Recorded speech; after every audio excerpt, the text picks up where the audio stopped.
Chelsea muxlislari kutgan kun keldi. Xabi Alonso ilk matbuot anjumanidayoq futbolchilariga juda aniq signal berdi. Yangi bosh murabbiy Xabi Alonso jamoada eng avvalo g'alaba qozonishga bo'lgan ishtiyoq va kuchli mentalitetni shakllantirmoqchi. Uning aytishicha, Angliya Premier Ligada faqat iqtidorgina yetmaydi. Har bir futbolchi har daqiqada jamoa uchun kurashishi kerak. Alonso transferlar haqida ham gapirib o'tdi. U Enzo Fernandes bilan suhbatlashganini tasdiqladi, biroq suhbat tafsilotlarini oshkor qilmadi. Xabaringiz bor, Enzo Fernandes o'zining Madridning Real klubiga o'tish xohishi borligini ham bildirib o'tgan edi. Shu bilan birga murabbiy argentinalik ushbu yarim himoyachini jamoada olib qolishni istayotganini ham bildirdi.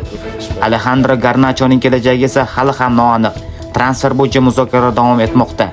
Shuningdek, Xabi Alonso o'zining yangi Chelsea g'oyasini ham yashirmadi. U Chelsea yana Angliyaning eng kuchli jamoalaridan biriga aylanish kerakligini aytdi. Sizningcha Alonso bu inqirozdan Chelsea'ni olib chiqib keta oladimi? Fikringizni izohlarda qoldiring. Jahondagi eng muhim voqealar tafsiloti bilan Hodisa 24